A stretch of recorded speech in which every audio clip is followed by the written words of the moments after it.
동행을 합니다. 그 하나가 죄를 지음으로 얻는 즐거움이 하나가 있고, 다른 하나가 죄를 지음으로 받게 되는 죄값이 다른 하나입니다. 이 두 가지가 같이 갑니다. 그래서 잠언에 있는 말씀처럼 도둑질한 물이 달고 몰래 먹는 떡이 맛있다, 이런 말이 나오는 것입니다. 죄악에는 즐거움이 있습니다. 그러나 이 죄된 행동이 단지 즐거움으로만 끝나는 것이 아니라 반드시 그 값을 치르게 되어 있습니다. 이게 하나님 정하신 법도입니다. 죄는 즐거움이 있지만 반드시 죄의 값을 치르게 된다. 그 죄의 값은 두 가지로 나눌 수 있는데, 첫 번째가 수치와 부끄러움을 당하는 것입니다. 죄의 즐거움 반대편에 수치와 부끄러움이 있습니다. 죄가 드러나면 수치와 부끄러움을 당하게 됩니다.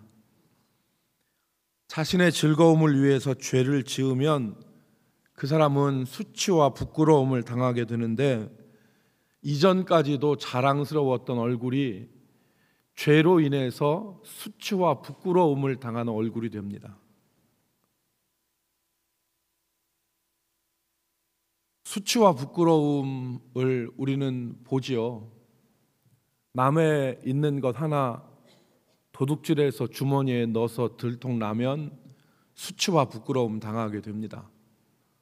요즘 사회적으로 수치와 부끄러움을 당하는 사람들이 많지 않습니까? 정말 촉망되었던 자랑스러운 얼굴도 한순간에 눈을 마주치지 못할 부끄러움의 대상이 되는 것을 우리는 바라보고 있습니다. 여러분, 그런데 이 죄에는 수치와 부끄러움뿐만 아니라 죄에 대한 형벌이 따릅니다. 매를 맞든지, 아니면 벌금을 내든지, 아니면 감옥에 들어가서 징역을 살든지 죄의 대가를 치르게 됩니다. 여러분, 이 대정동에 있는 교도소가 자리를 옮긴다잖아요. 좁아서 더 이상 사람들을 감당 못하니까 진잠에 있는 교도소를 다른 데로 옮긴답니다. 지금도 교도소에는 사람들이 넘쳐나는데 그 사람들이 다 죄값을 치르는 사람들입니다.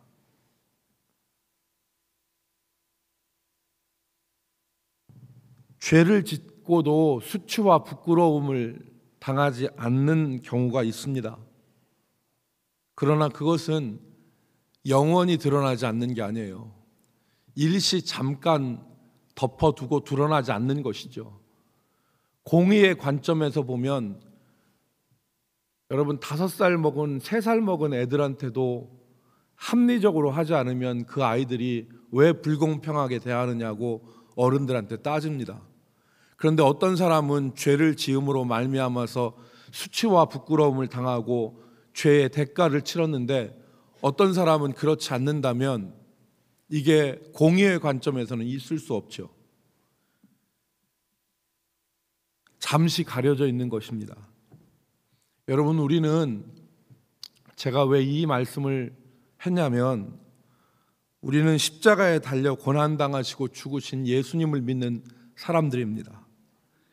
예수님이 어제 말씀대로 참 하나님이셨고 참 사람이셨는데, 예수님은 한순간도 죄를 짓지 않으셨습니다.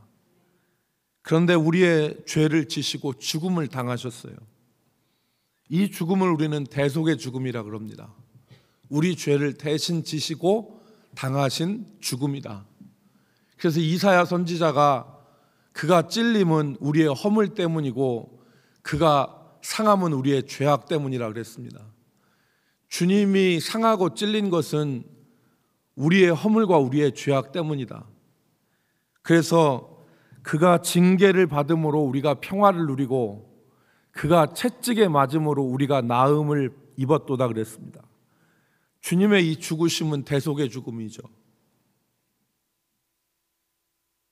오늘 이 주님의 대속의 죽으심을 오늘 우리가 다시 한번 생각해 보는데, 첫 번째, 주님이 우리 대신 수치와 부끄러움을 담당하셨다는 것을 우리가 기억해야 됩니다. 주님이 우리 대신에 수치와 부끄러움을 당하셨다. 죄인이 받아야 될 수치와 부끄러움, 그리고 멸시와 조롱을 받으셨습니다. 사람들이 침뱉고 손바닥으로 주님의 얼굴을 때렸습니다. 이게 우리가 당할 부끄러움과 수치의 일부입니다. 여러분, 십자가형은 인간이 당하는 고통 가운데 가장 큰 고통이라 그러죠. 형벌이라 그러는데, 십자가상에 사람 죄인을 매달 때는 다 벗깁니다. 다 벗겨서, 벌거벗겨서, 그리고 십자가에 답니다. 여러분, 군사정권을 묘사한 영화 같은 데 보면 사람을 발가벗기는 장면이 나옵니다. 사람이 발가벗겨지면 얼마나 왜소해지는지 모릅니다. 그 수치를 당하게 한 겁니다. 다 큰 성인이 아무것도 걸치지 않는 벌거벗은 몸으로 사람들에게 이리 채이고 저리 채이고, 그리고 십자가에 매달려서 있는 그 수치를 당하게 한 겁니다. 죄에 대한 수치입니다. 죄에 대한 부끄러움인데 주님이 우리 대신에 이 수치를 담당하셨습니다. 두 번째, 주님은 우리가 받아야 될 고통을 다 받으셨습니다. 우리가 받아야 될 형벌, 이걸 받으셨죠. 주님이 채찍에 맞으시고 그리고 피 흘리셨습니다. 그 채찍에, 그러니까 여러분 영화에 보면 또 기록에 보면 이 죄인들을 기둥에다가 손을 붙들어 매고 피하지 못하게, 옴짝달싹 못하게 한 이후에 저 멀리서 한 3, 4m 되는 채찍으로 이 죄인을 휘감아 때리고 당기는데, 그 고통이 이루 말할 수 없는 것이죠. 주님이 그 채찍을 맞으시고 피 흘리신 것입니다.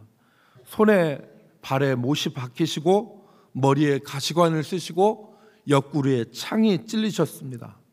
그리고 오전 9시부터 오후 3시까지 6시간 동안 그 뜨거운 태양빛 아래서 숨조차 쉬는 게 고통스러운 그 6시간을 주님이 십자가에 매달리셔서, 이런 얘기가 가능한지 모르겠지만 바둥거리셨어요.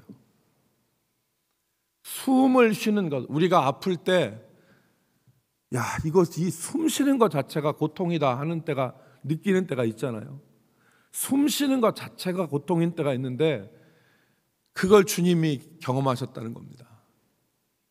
주님이 지옥 형벌을 경험하신 것이죠. 영원히 꺼지지 않는 불 속에 던져서 영원한 고통을 당해야 되는 그 고통을 주님이 당하신 거예요. 우리 대신, 우리가, 주님은 죄가 없으신 분인데 우리 대신 죄를 지시고 죄의 형벌을 당하신 것입니다. 세 번째는, 주님은 우리의 죄악으로 인해서 하나님께 버림받는, 외면당하는 고통을 당하셨습니다. 오늘 주님이 십자가에서 네 번째 하신 말씀이 엘리 엘리 라마 사막단인데, 나의 하나님 어찌하여 나를 버리시나이까, 이 말 아닙니까? 하나님은 죄악과 함께 하실 수 없는 분이죠. 그러니까 아들이지만 그가 짊어진 그 죄악 때문에 아들을 안을 수가 없는 겁니다. 그래서 하나님이 외면하시고 하나님께 버림당한 겁니다. 어떠한 희망과 자비와 긍휼도 기대할 수 없는 버림받은 그런 존재가 주님이 되신 겁니다. 죄를 짓고 난 이후에 우리가 당할 처지죠. 운명이죠. 죄를 짓고 난 이후에 버림당하는 것을 주님이 당하신 거예요. 여러분, 어떤 주석가들이 예수님께서 십자가에 달려서 하나님께 버림받고 숨 거두실 때 한 가닥 희망이 예수님한테 남아 있었을 것이다, 그렇게 추측을 합니다. 한 가닥 희망. 그게 뭐냐면 옛날에 이삭처럼 하나님이 자기를 이 고통 가운데서 건져주시고 끝까지 버리지 않으실 것이다 라는 한 가지 희망, 한 가닥 희망이 예수님에게는 남아 있었을 것이라고 추측을 해요. 이삭과 예수님 사이에는 유사점이 많죠. 첫 번째는 이삭도 예수님도 죽음을 앞에 두고 있었습니다. 그리고 자기가 죽을 그 나무를 짊어지고 산으로 올라가셨어요. 이삭은 자기를 번제로 태울 나무를 짊어지고 모리아 산으로 올라갔고, 예수님은 자기가 매달릴 십자가를 지고 골고다 언덕으로 올라가셨습니다. 예수님이 희망하셨을 수 있죠. 이삭이 죽음을 당하지 않고 하나님이 예비하신 여호와 일의 어린 양이 준비되어져 있었던 것처럼, 그래서 최후에는 죽임을 당하지 않는 것처럼 나도 이 십자가에 매달리는데 하나님이 나를 마지막 순간에는 구원해 주셔서 하나님께 버림을 당하지 않을 수 있다는 마지막 한 가닥 희망이 있었다는 겁니다. 예수님이 극적인 반전을 기대할 수 있었는데 반전은 없었습니다. 주님은 버림당하셨어요. 아들을 외면하셨죠. 왜? 다른 것이 없었어요. 우리 죄를 사할 수 있는 다른 대체물이 없었던 겁니다. 엘리 엘리 라마 사막다니는 이 절규입니다. 하나님, 나의 하나님, 나의 하나님, 어찌하여 나를 버리시나이까? 하나님 앞에 죄를 짓고 철저하게 외면당하고 버림당한 주님의 그 절규인 거죠. 그러니까 주님의 죽으심을 우리는 세 가지로 생각해 봤는데, 첫 번째는 주님이 우리 대신에 수치와 부끄러움을 당하셨다는 겁니다. 주님이 우리가 받을 고난의 형벌을 다 당하셨다는 거예요. 세 번째, 주님이 우리가 당할 하나님께 버림받고 외면당하는 그 외면과 버림당함을 당하셨다는 겁니다.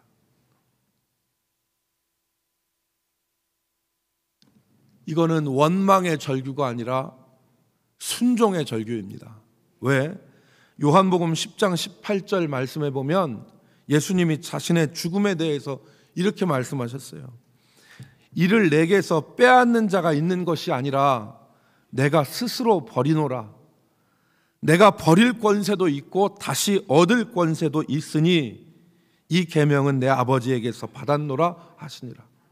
주님이 버릴 권세도 있고 다시 얻을 권세도 있는데, 아버지가 외면하는 그 외면을 주님이 어찌하여 나를 버리시나이까로 절규했지만, 이 절규는 원망의 절규가 아니라 아버지 뜻에 순종하시면서 행하신 절규라는 것을 우리는 기억해야 됩니다.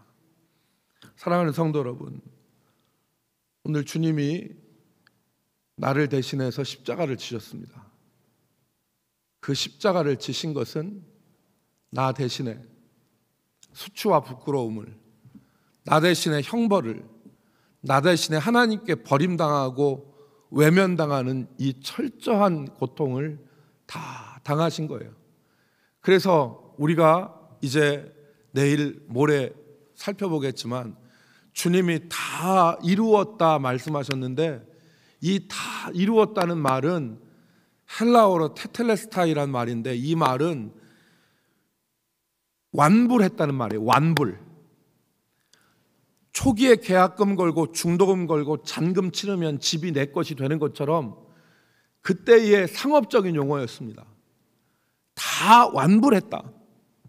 그러니까 우리의 죄값, 우리의 죄에 대한 형벌, 우리의 죄에 대한 이런 모든 것을 다 주님이 대신 치셨다는 겁니다. 그 주님이 우리를 대신해서 자신을 던지시고 십자가에 못 박으시고 우리를 죄악에서 건져내신 겁니다. 그러므로 그리스도 안에 있는 자들에게는 다시 정죄함이 없다는 말씀은 바로 이 말입니다. 다 완불되었기 때문에 오늘 그 주님이 고통당하셔서 나를 구하셨습니다. 내가 받아야 될 수치와 부끄러움, 내가 당해야 될 고통과 저주, 내가 받아야 될 하나님으로부터 버림당함을 다 주님이 대신 지시고 우리를 하나님의 품속으로 인도하신 것입니다. 이 주님을 기억하고 또 주님의 사랑을, 하나님의 사랑을 기억하는 하루가 될 수 있기를 주의 이름으로 축복합니다. 기도하겠습니다.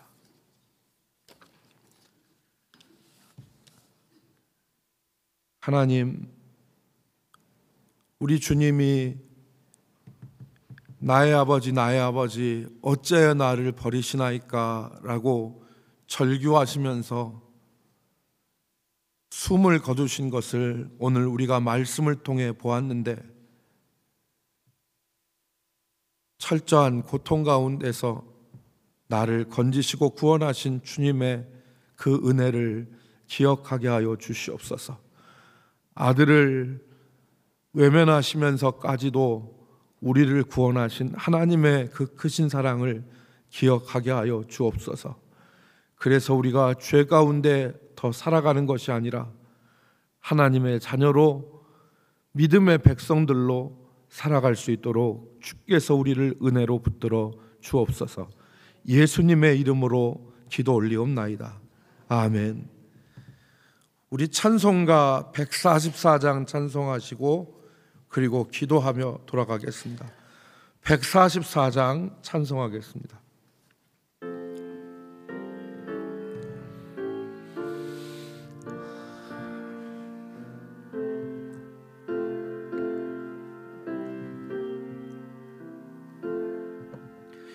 예수 나를 위하여 십자가를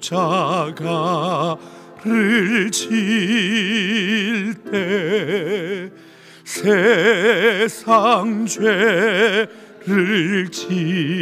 지시고 고쳐다 가셨네. 예수님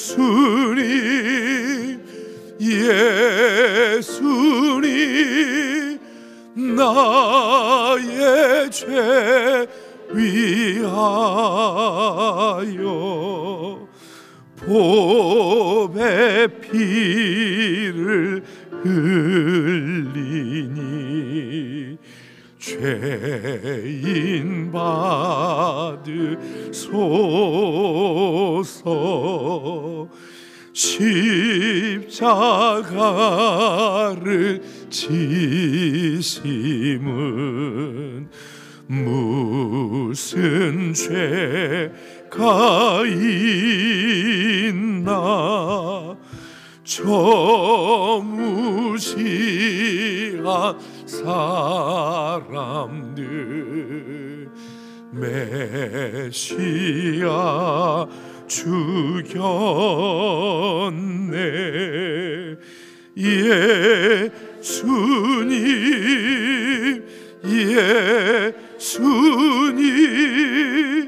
나의 죄 위하여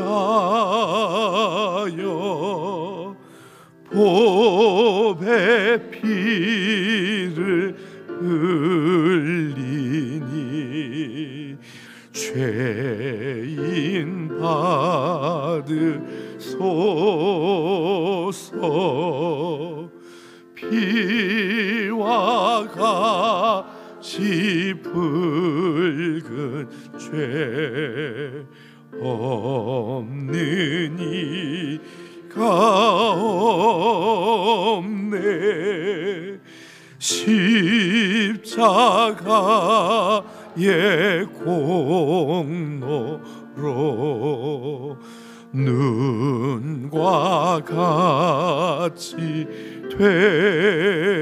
되냐면 예수님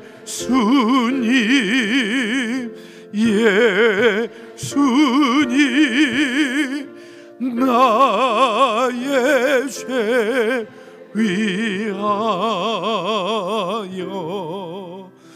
보배 피를 흘리니 죄인 받으소서.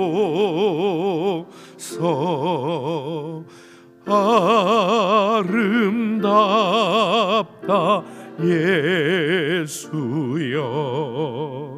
나의 좋은 친구 예수고 너 아니면 영영 벌받네. 예수님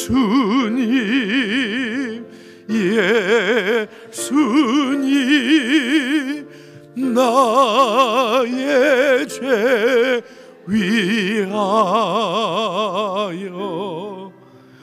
보배 피를 흘리니 죄인 받으소서.